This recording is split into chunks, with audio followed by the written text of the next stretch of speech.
नमस्ते। अच्छा, ये जो शब्द है ना सरकार, हम इसे रोज सुनते हैं, राइट? पर क्या कभी सोचा है कि इसका असली मतलब क्या है? मतलब आखिर ये सरकार होती क्या है? चलिए, आज इसी को थोड़ा आसान भाषा में समझते हैं। कभी नोटिस किया है, न्यूज़ में, अखबारों में, हर जगह सरकार शब्द कितनी बार आता है? जैसे सरकार ने प्याज के दाम तय कर दिए, या सरकार बाढ़ पीड़ितों की मदद करेगी, या फिर सरकार ने नए जज नियुक्त किए। ये सारी चीजें, ये सारे फैसले कहीं ना कहीं हमारी रोज की जिंदगी पर सीधा असर डालते हैं। तो सवाल घूम फिर कर वहीं आ जाता है कि आखिर ये सरकार है क्या चीज। चलिए आज इसी सवाल का जवाब ढूंढने की कोशिश करते हैं साथ मिलकर। तो चलिए शुरू करते हैं एकदम बेसिक से। सबसे पहले तो यही समझते हैं कि भाई सरकार होती क्या है और किसी भी देश को इसकी जरूरत आखिर पड़ती ही क्यों है। देखिए, अगर बिल्कुल ही सिंपल शब्दों में कहें तो सरकार कुछ लोगों का एक ग्रुप है, या कह सकते हैं एक सिस्टम है। और इनका काम क्या है? इनका काम है देश को चलाने के लिए जरूरी फैसले लेना और हम सब यानी नागरिकों के लिए काम करना। तो अगला सवाल ये आता है कि सरकार करती क्या क्या है। जरा सोच कर देखिए, ये जो सड़कें बनती हैं, स्कूल बनते हैं, ये कौन बनाता है? चीज़ों के दाम ऊपर नीचे होते हैं, उन्हें कौन कंट्रोल करता है? घरों तक बिजली पहुंचाना, डाक और ट्रेन जैसी सर्विसेज चलाना, देश की सीमाओं की रक्षा करना।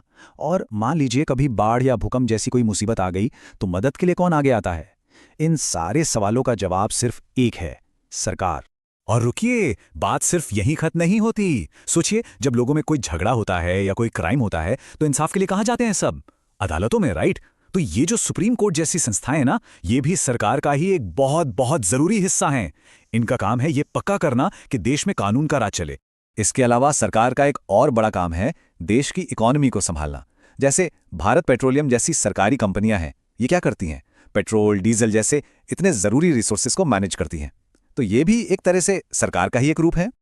और हाँ, इंडियन रेलवेज, अरे इसे कैसे भूल सकते हैं? ये तो वो लाइफलाइन है जो पूरे देश को एक कोने से दूसरे कोने तक जोड़ती है।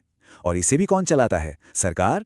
तो अब अंदाजा लग रहा होगा कि सरकार का काम कितना बड़ा और कितना फैला हुआ है। अब मन में ये सवाल आना तो लाजमी है कि भाई एक अकेली संस्था इतने सारे काम मैनेज कैसे कर लेती है? वेल, इसका जवाब है सरकार के अलग अलग लेवल्स, या कहें तो स्तर।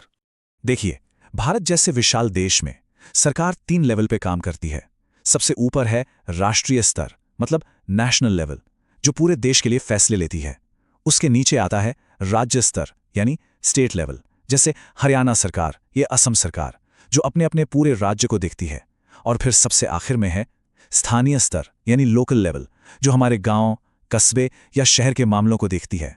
जरा इस मैप को देखिए, इससे बात और भी क्लियर हो जाएगी। दिल्ली में जो हमारी नेशनल गवर्नमेंट है, वो पूरे देश के लिए काम करती है।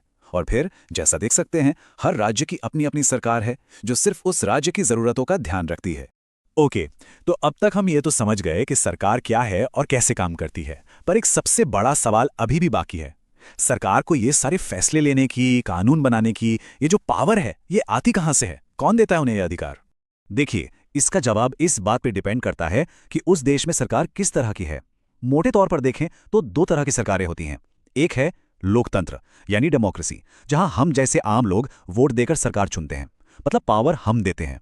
और यहां सरकार को अपने हर काम का जवाब जनता को देना पड़ता है। दूसरी तरफ है राजतंत्र, यानी मोनार्की, जहां सारी की सारी पावर राजा या रानी के पास होती है और उन्हें किसी को कोई जवाब देने की जरूरत नहीं होती। राजतंत्र में एग्जैक्टली यही होता है। सारे फैसले लेने की जो अल्टीमेट पावर है, वो बस एक ही इंसान के हाथ में होती है, राजा या फिर रानी। तो चलिए अब बात करते हैं लोकतंत्र की। भारत, जैसा कि हम सब जानते हैं, एक लोकतंत्र है। इसका सीधा सीधा मतलब यह है कि यहां असली शक्ति, असली पावर जनता के हाथों में है। तो लोकतंत्र का जो सबसे बेसिक आइडिया है वो यही है कि लोग नियम बनाने में खुद हिस्सा लेते हैं और इस तरह एक तरह से खुद पर ही शासन करते हैं। मतलब अगर आसान शब्दों में कहें तो असली पावर है तो लोगों के ही हाथ में। और ये जो शक्ति है, ये हमें मिलती है वोट से। लेकिन एक बात जानना बहुत जरूरी है, ये जो वोट देने का अधिकार है ना, ये हमें आसानी से नहीं मिला है। इसे बाकायदा जीता गया है। इसके लिए एक लंबा संघर्ष हुआ है। जरा सोचिए, 1931 में महात्मा गांधी ने यंग इंडिया मैगजीन में क्या लिखा था?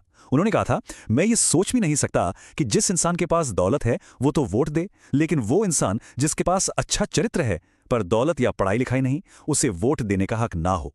ये उस समय का जो भेदभाव वाला सिस्टम था, उसके खिलाफ एक बहुत बड़ी आवाज थी। और एक और बात, ये लड़ाई सिर्फ भारत में नहीं लड़ी जा रही थी, पूरी दुनिया में, खासतौर पर यूरोप और अमेरिका में महिलाओं ने वोट के अधिकार के लिए एक जबरदस्त आंदोलन छेड़ा, जिसे सफ्रेज मूवमेंट के नाम से जाना जाता है। सफ्रेज का मतलब ही होता है वोट देने का अधिकार।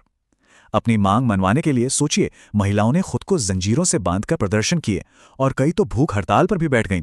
और इतने लंबे संघर्ष का नतीजा आखिर निकला।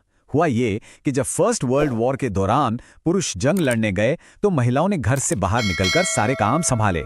इससे समाज की सोच में एक बड़ा बदलाव आया कि महिलाएं क्या कुछ नहीं कर सकती। और आखिरकार 1920 में अमेरिका में और 1928 में इंग्लैंड में महिलाओं ने वोट देने का अधिकार हासिल कर ही लिया। और जानते हैं, इसी लंबे संघर्ष का नतीजा है कि आज दुनिया में कोई भी सरकार खुद को सही मायनों में लोकतांत्रिक तभी कह सकती है जब वो देश के हर वयस्क नागरिक को बिना किसी भी भेदभाव के वोट देने का अधिकार दे। इसी को यूनिवर्सल अडल्ट फ्रेंचाइज कहते हैं। तो चलिए इस पूरी चर्चा को एक बहुत ही जरूरी सवाल के साथ खत्म करते हैं।